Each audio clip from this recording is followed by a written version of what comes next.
નમસ્કાર, અમારો વિશેષ કાર્યક્રમ મુદ્દાની વાત જોવાની શરૂઆત આપ કરી ચૂક્યા છો। હું છું આપની સાથે વિકાસ મકવાણા અને હું છું મુફદ્દલ કપાસી। મુદ્દાની વાતમાં આજે વાત કરીશું વિસ્તરણની ચર્ચા અને ચર્ચાનું વિસ્તરણ। જી હા, હમણાં 2-3 દિવસ પહેલા જે મંત્રીમંડળનું વિસ્તરણ કરવામાં આવ્યું, જે ઘણા સમયથી ચર્ચા ચાલતી હતી કે આખરે ક્યારે ભૂપેન્દ્ર પટેલ સરકારનું એ મંત્રીમંડળનું વિસ્તરણ થશે ને આખરે થઈ પણ ગયું। પરંતુ એ વિસ્તરણ થયા બાદ અમે જે આજ મંચ પરથી કહ્યું હતું કે અંડર કરંટ રોષનો જોવા મળી રહ્યો છે અને ધીમે ધીમે તે સપાટી પર આવશે અને એની શરૂઆત થઈ ચૂકી છે।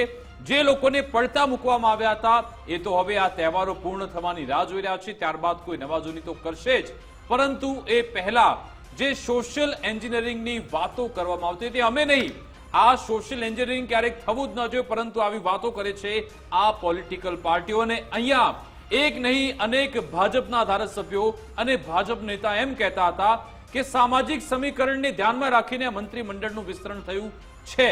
આમ તો એ પરફોર્મન્સનું હોવું જોઈએ, મેરિટનું એ બેઝ હોવો જોઈએ, પરંતુ આમાં આધાર રાખવામાં આવ્યો છે સમાજનો।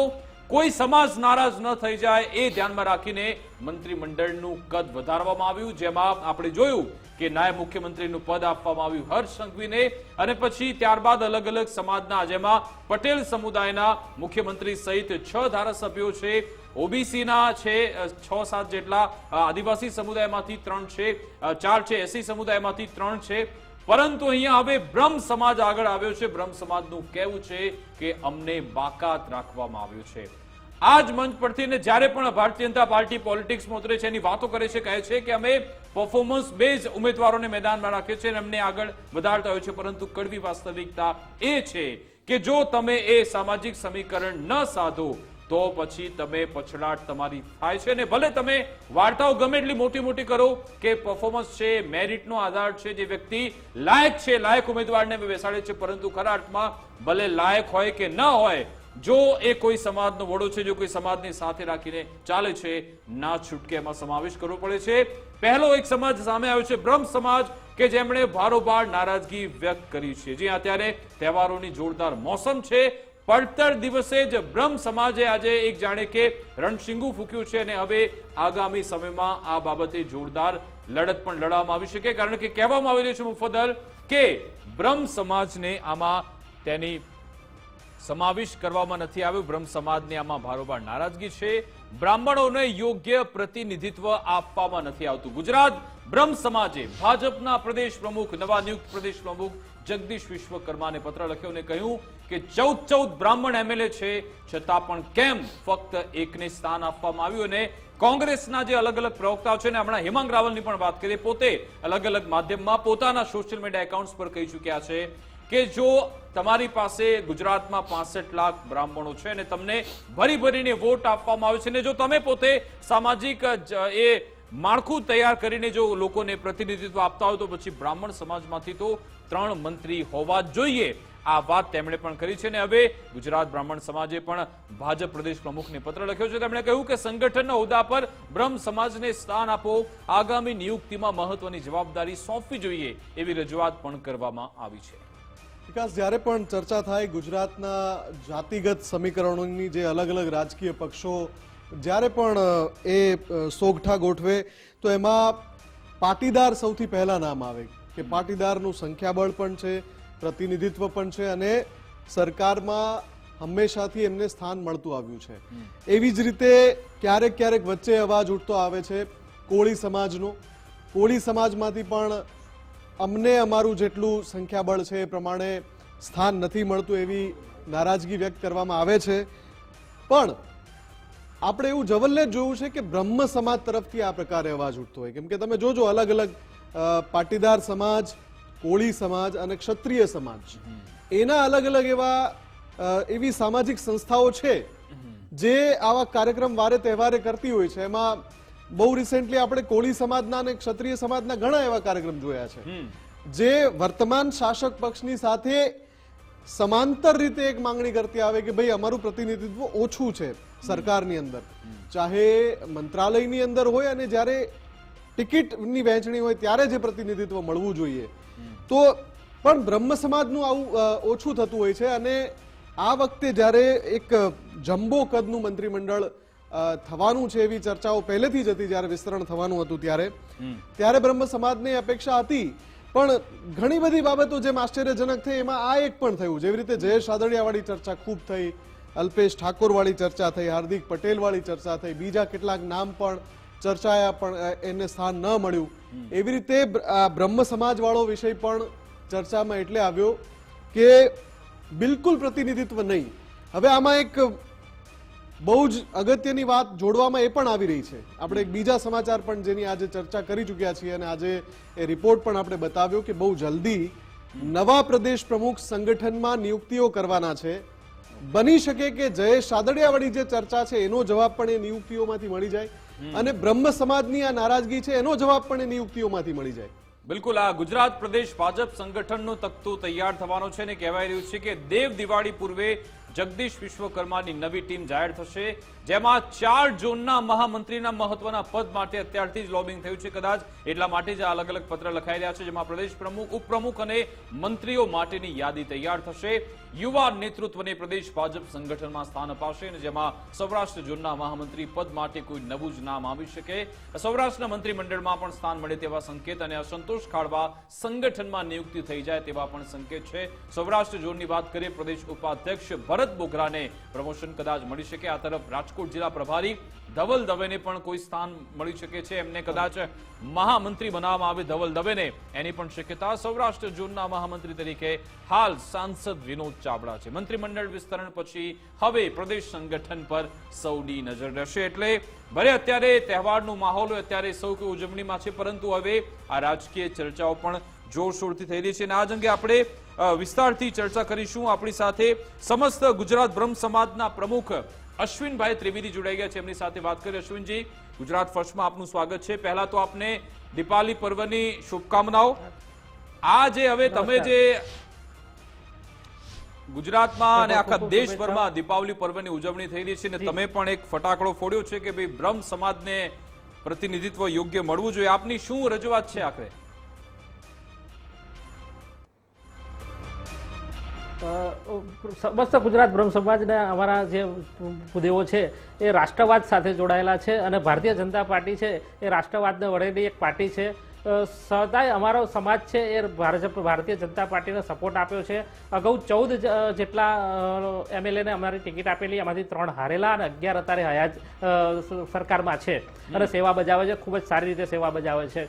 તો આવા સંજોગોમાં જો 11 જણા હોય અને એમાંથી એક જણને પણ માત્ર પ્રતિનિધિત્વ ના મળતું હોય અને જ્યારે બ્રહ્મ સમાજની વાત આવતી હોય તો 65 લાખ લોકો, જ્યારે અમારા 68 લાખ લોકો અમારા જે સંખ્યાબળ છે, તો પાટીદારોથી 1 કે 2% અમે ઓછા હશું, તો પાટીદાર અને ઓબીસી કરતાં 2% કદાચ ઓછા હોઈએ એવા સંજોગોમાં અમારી ગણના ના થતી હોય ક્યાંય અને અમે એક ચૂપચાપ સહન કરવાવાળો એક વર્ગ છે, ક્યાંય વિરોધ નથી કરતા. અમે ભારતીય જનતા પાર્ટીને જ વોટ આપીએ છીએ અને ભારતીય જનતા પાર્ટીને આપતા રહીશું. પરંતુ સમાજવાદની જ્યારે વાત હોય, રાષ્ટ્રવાદની વાત હોય જ્યારે અને પ્રતિનિધિત્વની વાત હોય તો ક્યાંક ને ક્યાંક અમારા સમાજના જે ઉમેદવારો હોય, અમારા સમાજના એમએલએ છે, એમને ક્યાંક નારાજગી હોય. એમના બધાના ફોન આ મંત્રીમંડળના વિસ્તરણ પછી મારી પર આવ્યા અને કીધું કે તમે કંઈક રજૂઆત કરો. અમે ક્યાંય વિરોધ નથી કરતા, વાંધો નથી લેતા, પણ અમે એક સારી રીતે સજ્જનતાની રીતે અને એક બહુ નમ્રતાપૂર્વક અમે છે એ રજૂઆત કરીએ છીએ સરકારને અને માન્ય બીજેપીના પક્ષ પ્રમુખશ્રીને કે ભાઈ અમારી આટલી વસ્તી છે, અમારી આટલી ટકાવારી છે, અમારા આટલા 11 એમએલએ અત્યારે છે સરકારમાં, તો વધુ નહીં તો 3 તો જણા અમારા પ્રતિનિધિત્વ તમારે સરકારમાં આપવા જોઈએ. અત્યારે હાલ સરકારમાં જોઈએ તો અધ્યક્ષશ્રીનું પદ પણ ખાલી છે, દંડકશ્રીનું પદ પણ ખાલી છે. તો આ 2 પદ માટે બ્રહ્મ સમાજના ઉમેદવારો પ્રતિનિધિઓ જે અમારા છે એમના નામની વિચારણા કરવામાં આવે. માન્ય જગદીશભાઈ પંચાલશ્રીને પણ, વિશ્વકર્માશ્રીને પણ અમે લેટર લખ્યો છે. માન્ય રત્નાકરજી અમારા ભૂદેવ છે અને મહામંત્રી છે હાલ, એમને પણ અમે કીધું છે કે આપ અમારામાંના છો અને અમારા સમાજની વાત આપ સરકારશ્રી સમક્ષ અને સંગઠન સુધી લઈ જાઓ અને અમને યોગ્ય પ્રતિનિધિત્વ મળે એવા આપ પ્રયત્ન કરી લો. આમાં સરકારમાં અમારા ક્યાંક ના ક્યાંક માણસો હોય અને અમારી જ્યારે સરકારમાં માંગણી હોય, જ્યારે બિન અનામતની વાત હતી ત્યારે બિન અનામત આયોગની રચના પણ કરવામાં સરકારે આવેલી ને એમાં અમારા યજ્ઞેશભાઈ દવે છે અમારા મુખ્ય પ્રવક્તા, અને એ ભારતીય જનતા પાર્ટીના પણ પ્રવક્તા છે અને અમારા મુખ્ય કન્વીનર છે. તો એમણે 5 વર્ષથી સરકાર સંગઠનમાં ખૂબ જ સારી રીતે સેવા આપી છે. અમારા 4 જેટલા પક્ષ પ્રમુખો ભારતીય જનતા પાર્ટીએ બ્રાહ્મણ તરીકે વરણી કરી છે. અહીંયા ગાંધીનગરમાં પણ આશીષભાઈ દવે સુપેરે અને સારી રીતે કામ કરે છે, સંચાલન કરે છે. આવા વિશ્વાસજન લોકોનો અમારા સાથ સહકાર અમને મળ્યો હોય અને એવા સંજોગો 11 જેટલા અમે એમએલએ જીતાડીને લાવ્યા હોય અને બ્રહ્મ સમાજ એક તરફી વોટ કરતો હોય ત્યારે એવા સંજોગોમાં એમની માગણી હોય, એમની લાગણી હોય અને માગણીને લાગણીને મારે સરકારને સંગઠન સુધી પહોંચાડવાની મારી અધ્યક્ષ તરીકેની એક જવાબદારી છે. તો એ અચ્છા, મેં અશ્વિનજી, વિનમ્રતાથી એક પત્ર ભલે લખ્યો તમે છે ન બોલો, આજે. પરંતુ એ શું પત્ર આજે આપને viral અથવા થયો તો અને એના પછી બ્રાહ્મણ નામના સમુદાયને એવું ફીલ થાય છે અશ્વિનભાઈ કે અન્યાય થયો છે જાણી જોઈને, અથવા તો તમે તો એમની સાથે છો જ એટલે ક્યાં જવાના, એના કારણે આપને નજરઅંદાજ કરવામાં આવ્યા કે આપની સામે જોવામાં આવ્યું, એવું કહી શકશો આપ? હા, બ્રાહ્મણ સમાજ ક્યારે વિરોધ વાંધો સરકાર સામે કરેલો નથી, ક્યારે ક્યાંય ટોળાશાહી બતાવી નથી ક્યારે. અને વાડા પંથ ગોળમાં વેચાયેલો સમાજ છે એવી એક છાપ ઊભી થયેલી છે. પણ હવે એ પરિસ્થિતિ નથી.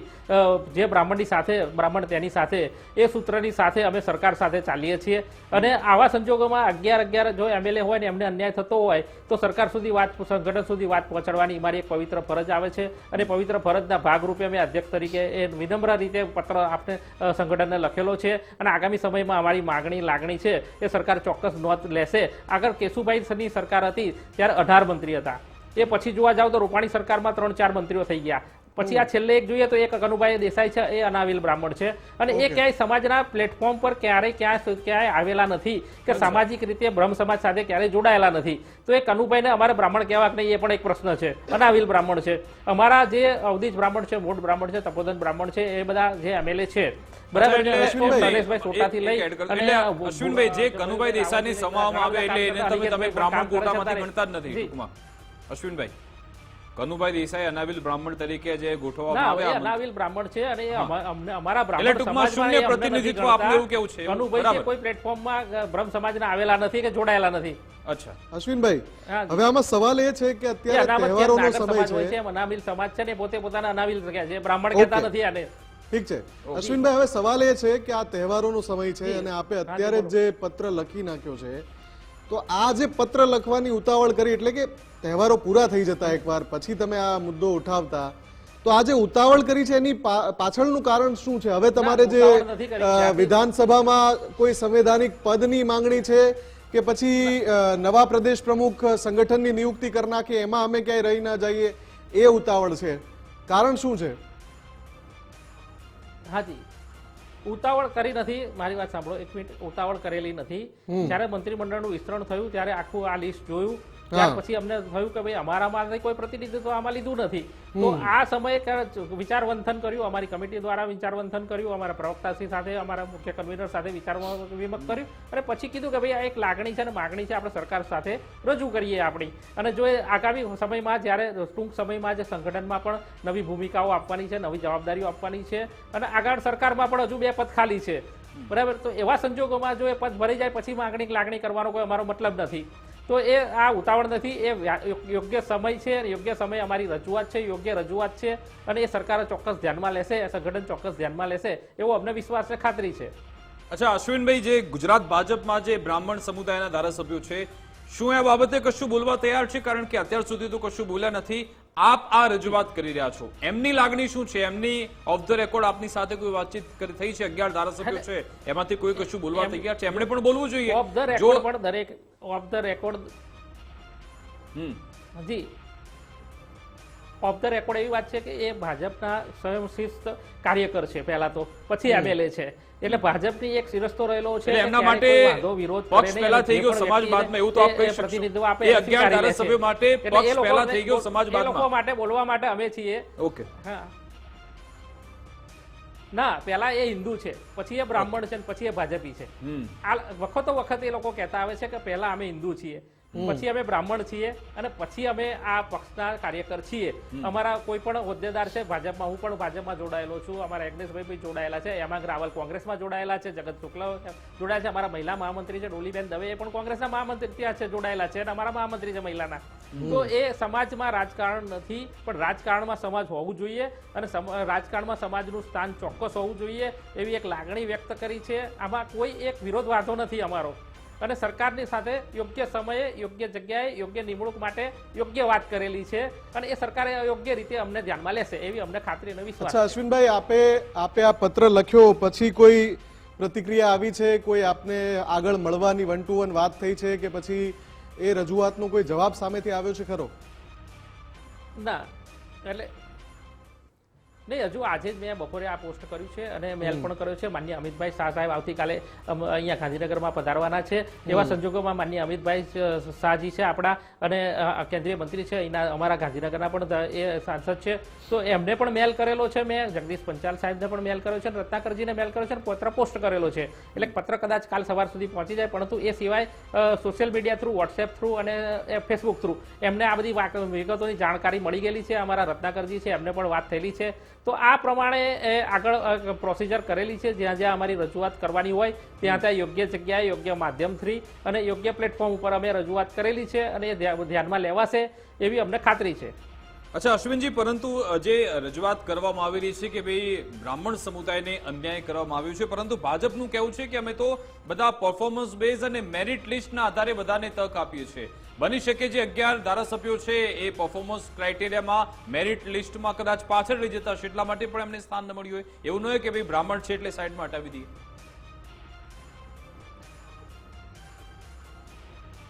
મેરિટ લિસ્ટમાં કોણે ક્યાં કેવી રીતે સર્વે કર્યો એની કોઈ જાણ નથી અમારા સમાજને, તો કોઈ ધારાસભ્યને પણ એની જાણ ન હોય. દરેક ધારાસભ્ય જો પહેલા પ્રથમ ભારતીય જનતા પાર્ટીનો એ સંદિગ્ધ કાર્યકર છે, તો એ પોતાના વિસ્તારમાં, પોતાના મત વિસ્તારમાં, પોતાના કાર્યક્ષેત્રમાં ખૂબ જ સંનિષ્ઠ રીતે, વફાદારીથી, મહેનતથી, ઈમાનદારીથી કાર્ય કરતો જ હોય છે.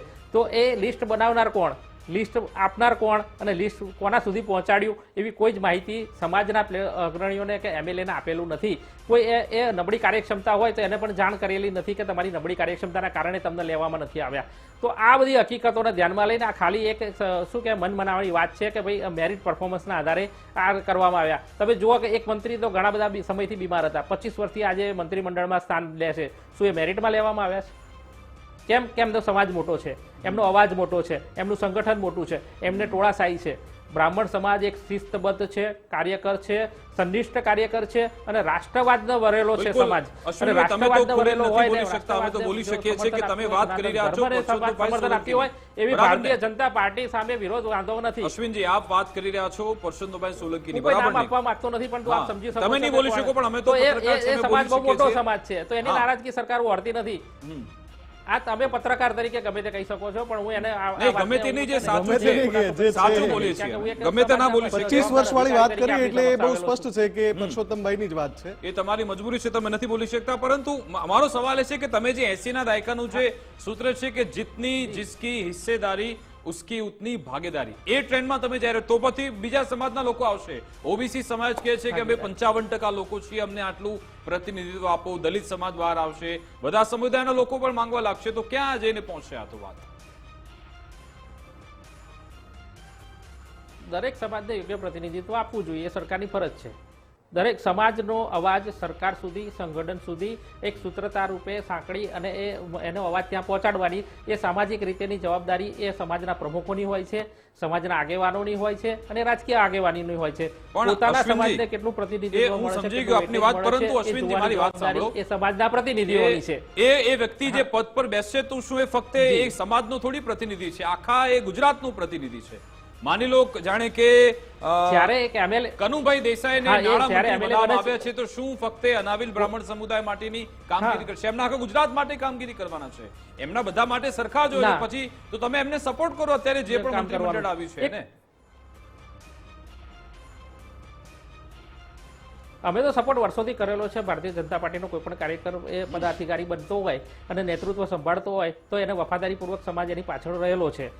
જો કોઈ પણ વ્યક્તિ એમએલએ બને છે ને તો પછી એ પોતાની ખાલી એ હિન્દુ બ્રાહ્મણોના વોટથી જીતી નથી આવ્યો, એ દરેક સમાજના દરેક વર્ગના વોટથી જીતીને આવ્યો છે, એની કાર્યક્ષમતાથી જીતીને આવ્યો છે. એના વિસ્તારમાં, મત વિસ્તારમાં કરેલી એની કાર્યોના પ્રશંસાના ફળરૂપે એને એમએલએ બનાવેલો છે.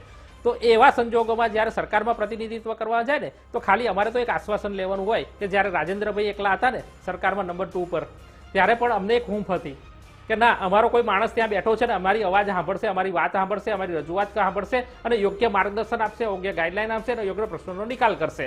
તો બસ આટલી એક માર્ગદર્શન અમને હૂંફ રહે, અમને એક પીઠબળ મળે, એક સહાય મળે, એવા માટે અમારે એક પ્રતિનિધિત્વ અમારા હોવા જોઈએ. કનુભાઈ છે અમારા જ છે, અમે ગણીએ જ છીએ એમને, પરંતુ કનુભાઈ છે ને એ ક્યાંય કોઈ બ્રહ્મ સમાજના પ્લેટફોર્મ સાથે જોડાયેલા નથી. અન્ય 11 જણા જે છે ને એ જોશો તમે તો ક્યાંક ને ક્યાંક કોઈ સમાજ સાથે જોડાયેલા છે, બ્રહ્મ સમાજના કોઈ પ્લેટફોર્મ સાથે જોડાયેલા છે, કોઈ સંગઠન સાથે જોડાયેલા છે. અને ભૂતકાળમાં જ્યારે જિજ્ઞેશ સેવક છે અમારા ઉપપ્રમુખ છે, બદનસીબે હારી ગયેલા છે. શૈલેષભાઈ સોટા છે ગુજરાત બ્રહ્મ સમાજના પ્રમુખ રહી ચૂકેલા છે અને વડોદરામાં પણ સારી રીતે બ્રહ્મ સમાજનું કાર્ય કરે છે. તો એક બ્રાહ્મણ સમાજને લાગે કે શૈલેષભાઈને લીધા, અને આપણે અહીંયા અમદાવાદની જ વાત કરીએ, બરાબર, અમિતભાઈ છે અમારા ઠાકર, તો એ માતૃ સંસ્થા સાથે જોડાયેલા છે અને અમારી સંસ્થામાં પણ અવારનવાર અમે જ્યારે એમને બોલાવીએ ત્યારે અમને આ માર્ગદર્શન આપવા આવે છે. બિલકુલ, આવા લોકો જ્યારે આવતા, અનિકેતભાઈ પણ અમારી આપ સંસ્થામાં જોડાયેલા છો, અમારી સાથે સાથે હેમાંગભાઈ રાવલ પણ જોડાઈ ગયા છે, એમની સાથે આવા લોકો પણ સંવાદ કરીએ. જી અશ્વિનજી, આવું આપની પાસે. હેમાંગજી, આપનું ગુજરાત ફર્સ્ટમાં સ્વાગત છે અને દીપાવલી પર્વની પણ આપને શુભકામનાઓ. પરંતુ ચર્ચા અત્યારે થઈ રહી છે, જે અશ્વિનભાઈ ત્રિવેદી મુદ્દો ઉઠાવ્યો છે કે બ્રહ્મ સમાજને યોગ્ય પ્રતિનિધિત્વ મળ્યું નથી મંત્રીમંડળમાં. આપનો શું તર્ક છે, આપનું શું કહેવું છે આ બાબત? બિલકુલ, સમસ્ત ગુજરાત બ્રહ્મ સમાજ, અશ્વિનભાઈ જેના પ્રમુખ છે એનો હું પણ ટ્રસ્ટી છું અને એમની વાત સાથે હું બિલકુલ સહમત છું. ગુજરાતની અંદર 65 લાખ જયારે બ્રાહ્મણો હોય અને એ 65 લાખ બ્રાહ્મણો જયારે ગુજરાતની 10% લોકોનું પ્રતિનિધિત્વ કરતા હોય, એ જ વખતે ભારતીય જનતા પાર્ટીની અંદર પણ જયારે 26 લોકોનું મંત્રીમંડળ થયું હોય, આટલું મોટું મંત્રીમંડળ થયું હોય, તો એમાં 10% સીટ એટલે કે 3 સીટ મિનિમમ 3 મંત્રીઓ એ ભાજપ હોય કે કોંગ્રેસ હોય, કોઈ પણ હોય, એના 3 મંત્રીઓ મિનિમમ રિક્વાયરમેન્ટ હોવી જોઈએ અને એ પ્રો ડેટા પ્રમાણે પણ જરૂરી છે. પરંતુ ભારતીય જનતા પાર્ટીએ આ પ્રમાણે કર્યું નથી. અને ખાસ કરીને મારે એ પણ યાદ કરાવવું પડે કે જયારે માધવસિંહ સોલંકીજીની સરકાર હતી, જયારે ખામ થિયરી ચરણસીમા ઉપર હતી, એ વખતે પણ ગુજરાતની અંદર કોંગ્રેસ સરકારની અંદર 50% એટલે 9 થી 7 મંત્રીઓ હતા એ બ્રહ્મ સમાજમાંથી આવતા હતા. ચાહે તે પ્રબોધ રાવલ હોય, ત્યાંથી લઈને પ્રબોધકાંત પંડ્યા સુધીનો બહુ મોટો ઇતિહાસ રહેલો છે. આજે આ જયારે ભારતીય જનતા પાર્ટીએ મંત્રીમંડળની અંદર માત્ર એક સમ ખાવા પૂરતા બ્રાહ્મણને સ્થાન આપીને જે લોકો બ્રહ્મ સમાજ કરીને ભારતીય જનતા પાર્ટી માટે મરી ફૂટે છે હિન્દુત્વ અને રાષ્ટ્રવાદના નામે, એમને પણ એક ચમચમચો તમાચો આજે ભારતીય જનતા પાર્ટીએ માર્યો. તો તમે તો બોલી રહ્યા છો, પરંતુ જે સત્તા પક્ષના એટલે કે ભાજપના ધારાસભ્યો, નેતાઓ કેમ કશું બોલતા નથી? એમને શું નથી દેખાતું? જો તમારી વાત સાચી હોય, અશ્વિનભાઈની તમારી વાત સાચી છે, એ લોકો કેમ કશું બોલતા નથી? ભારતીય જનતા પક્ષના નેતાઓ જે છે એમણે પણ પોતે અવાજ ઉઠાવવો જોઈએ. પક્ષમાં રહીને એક જમાનામાં જયારે કોંગ્રેસની અંદર પણ બ્રહ્મ સમાજની અમે તો મિટિંગો પણ બોલાવીએ છીએ. હું તો એમ કહેવા માંગુ છું કે સમાજમાં રાજકારણ ના હોવું જોઈએ, પરંતુ રાજકારણમાં સમાજ હોવો જોઈએ. આજે તમે જુઓ કે ઠાકોર સમાજની અંદર અમારા ગેનીબેન ઠાકોરે સ્વરૂપજી ઠાકોરને અભિનંદન આપ્યા, એમના સમાજના વ્યક્તિ આવે છે તો, પરંતુ આજ અન્ય સમાજ માટે પણ લાગુ થવું પડે. હું તો ભારતીય જનતા પક્ષમાં રહેલા મારા જેટલા પણ ધારાસભ્ય મિત્રો છે એ દરેકને કહું કે તમે પણ હવે ક્યાં સુધી અન્યાય સહન કરશો? તમારે પણ એક પક્ષના ફોરમમાં રહીને અવાજ ઉઠાવવો જોઈએ અને બ્રહ્મ સમાજને પૂરતું પ્રતિનિધિત્વ મળવું જોઈએ. અને બ્રહ્મ સમાજને પ્રતિનિધિત્વ મળે ત્યારબાદ લોકશાહી દ્રષ્ટિએ બ્રહ્મ સમાજના જે કામો છે, જેવા કે બ્રહ્મ વિકાસ આયોગ, વર્ષોથી જૂની માગણી છે સમસ્ત ગુજરાત બ્રહ્મ સમાજની કે બ્રહ્મ વિકાસ આયોગ, જેમાં બ્રાહ્મણોના, ગરીબ બ્રાહ્મણોના જે વિદ્યાર્થીઓ હોય એમના માટે ભણવાની સુચારુ વ્યવસ્થા કરવામાં આવે. બ્રહ્મ સમાજના જે કર્મકાંડી બ્રાહ્મણો છે એમના માટે પણ કંઈ કાર્ય થવું જોઈએ. આ બધા જ કર્મો અને કાર્યો જે છે એ પણ આ ચૂંટાયેલા મંત્રીશ્રીઓ ભવિષ્યમાં બને તો કરે એવી પણ અમે અપેક્ષા રાખીએ છીએ. બિલકુલ, આભાર હેમાંગજી, અમારી સાથે જોડાવા બદલ, વાતચીત કરવા બદલ. તો અશ્વિનજી, હેમાંગજી રાવલ તો આપની વાત સાથે સહમત થાય છે, પરંતુ આપને શું લાગે છે? આપ તો ખુલીને બોલી શકો છો, કારણ કે આપ કોઈ પક્ષ સાથે ડાયરેક્ટલી આમ નથી જોડાયેલા. તમે અત્યારે સમાજના વડા તરીકે બેઠા છો. શું કારણ આપને લાગે છે કે અન્યાય કરવામાં આવે છે? આપને શું એ રીઝન લાગી રહ્યા છે એના કારણે બ્રહ્મ સમાજના આપના કહેવા અનુસાર મંત્રીમંડળમાં કે પછી સંગઠનમાં સારી જવાબદારી નથી મળતી? 65 લાખની વસ્તીમાં એક વ્યક્તિ અમારો પ્રતિનિધિત્વ કરતા હોય, બરાબર, અને એ પણ સામાજિક સંગઠન સાથે જોડાયેલા નથી ક્યાંય, એવી વ્યક્તિને ત્યાં બેસાડેલા છે. એ અમારા જ વ્યક્તિ છે, નાણામંત્રી તરીકે ખૂબ જ સક્ષમ છે, કાર્યક્ષમ છે, અમે એમને સ્વીકારીએ છીએ. પરંતુ અમારા સમાજના જે બ્રહ્મ સમાજના સાથે પાયાથી જોડાયેલા છે, જમીન સાથે જોડાયેલા છે, કાર્યકરો સાથે જોડાયેલા છે, એવા લોકોને જ્યારે સંગઠનમાં સ્થાન આપશે, સરકારમાં સ્થાન આપશે, તો ચોક્કસ સમાજના પ્રશ્નો છે એને ઉકેલવા માટે એ લોકો મથામણ કરશે, પ્રયત્ન કરશે, ખૂબ જ પ્રામાણિકતાથી પ્રયત્ન કરશે એવો અમને વિશ્વાસ છે. અને આ 11 ધારાસભ્યો જે છે બેઠા છે અત્યારે, એ ચૂપચાપ બેઠા છે, એ પોતે પાર્ટીના વફાદાર છે, સંનિષ્ઠ કાર્યકર છે, એટલે બોલી શકતા નથી. પણ એમની વતી અવાજ ઉઠાવવા માટે અમે પક્ષના રજૂઆત કરવા માટે, સંગઠનને રજૂઆત કરવા માટે અમે અધ્યક્ષ તરીકે મેં આહવાન કરેલું છે. ચલો અશ્વિનજી, અંતિમ સવાલ ટૂંકમાં આપનો જવાબ ઈચ્છું છું. હવે આ મંત્રીમંડળનું તો ફિક્સ થઈ ગયું, હવે સંગઠનનું આમાં નિમણૂકો થવાની છે, એમાં જો સ્થાન નહીં મળે તો શું કરશો આપ?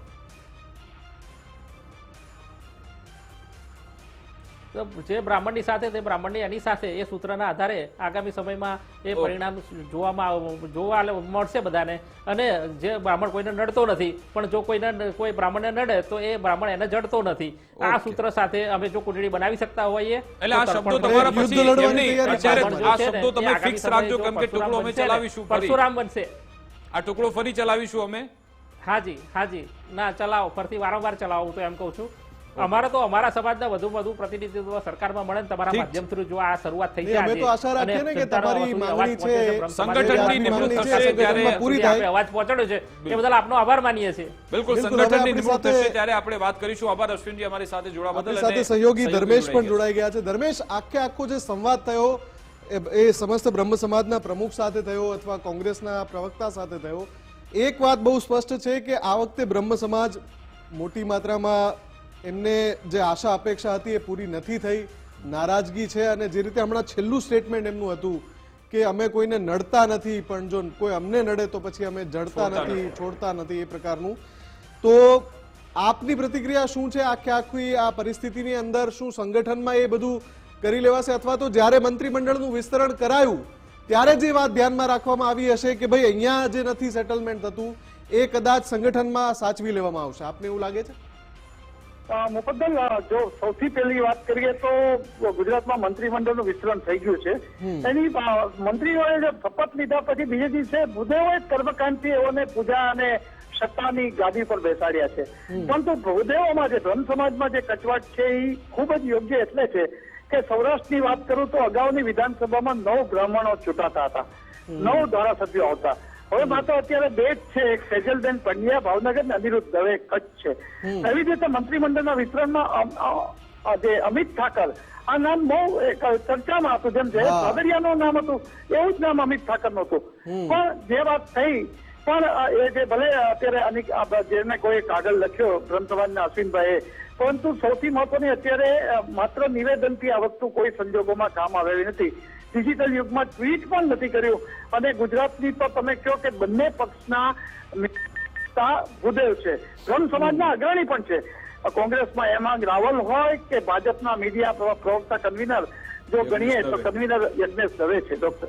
હવે આ રીતે તમે જો બંને ભૂદેવ હોવા છતાં એ અન્ય કોઈ ધારાસભ્ય તો પોતાની કે અન્ય કોઈ કાર્યકરે પણ, જે સામાન્ય કાર્યકરે લખ્યું છે પણ અગ્રણીઓ કહી શકાય કે જેને ભાજપને બેઠા કરવામાં ખૂબ મહત્વનું સ્થાન આપ્યું છે, રાજકોટની વાત કરું અન્ય, પરંતુ એ લોકોએ ટ્વીટ પણ નથી કર્યું કે આ એક ભૂલ છે, ભૂલ સુધારવી હોય તો સંગઠન માથે છે. તમે મહામંત્રી પદ પણ તમે આ રીતે જે 4 ઝોનમાં છે પદ બહુ મોટું કહેવાય, એમાં તમે જગદીશ વિશ્વકર્માની ટીમ આ રીતે જે મહત્વની જે વાત થાય એ હકીકત છે. દબદબો જયારે હોય ગુજરાતમાં અને બ્રહ્મ સમાજ પહેલેથી જે પાર્ટી ભેગો હોય અને પાર્ટી ને છેલ્લે યાદ પણ ના આવે, છેલ્લે અનિરુદ્ધ દવેનું નામ પણ અમિત ઠાકરની હવે ચર્ચાતું હતું મુફદ્દલ, વિકાસને પણ ખ્યાલ છે. પણ વસ્તુ એ છે કે માત્ર નિવેદનથી નહીં ચાલે, દિલ્હી સુધી અવાજ પહોંચવી પડશે ને એને માટે સોશિયલ મીડિયા ઉપરાંત તમારે જાહેરમાં આવવું પડશે. અને જેમ હેમાંગભાઈએ કીધું ને કે સમાજની રાજકારણ માટે સમાજકારણ પણ હોવું જોઈએ. સવાલ એ છે કે જો કોંગ્રેસના નેતા સવાલ ઉઠાવતા હોય, બ્રહ્મ સમાજના આગેવાનો સવાલ ઉઠાવતા હોય, પરંતુ ભાજપમાં રહેલા બ્રાહ્મણ સમાજના જે આગેવાનો છે, ધારાસભ્ય, કશું બોલતા નથી. શું એ બોલશે કે કેમ, એક મોટો સવાલ છે. આભાર ધર્મેશ અમારી સાથે જોડાવા બદલ, વાતચીત કરવા બદલ. તો મુફદ્દલ, એક મોરચો અત્યારે તૈયાર થઈ રહ્યો છે ને એ છે બ્રહ્મ સમુદાયનો. અને તમે જુઓ કે જેમ જેમ 2027ની ચૂંટણી નજીક આવશે એમ અલગ અલગ આ મોરચા તૈયાર થવાના છે ને એક પ્રકારની અત્યારે ટીઝર બતાવવામાં આવી રહ્યું છે કે જો અમારી સાથે અન્યાય થયો, અમારી સાથે ન રહ્યા તો આનું વિપરીત પરિણામ પણ આવી શકે. જો કે આ ભાજપ છે એ તમામ સમીકરણ, તમામ ભાગાકાર ગુણાકાર ગણિત કરીને બેસે છે. એ એમને ખબર જ હશે કે તેના નેગેટિવ પ્રતિભાવ કેવા આવશે, પોઝિટિવ કેવા આવશે. આ બાબતને લઈ શું હવે આગામી સમયમાં કોઈ નિર્ણય લેવામાં આવે છે કે કેમ, કેવી રાજનીતિ ગરમાય છે એના પર પણ નજર રહેશે. અમારી વિશેષ રજૂઆત અંતર્ગત બસ આટલું જ. આપ જોતા રહો ગુજરાત ફર્સ્ટ ન્યૂઝ. નમસ્કાર.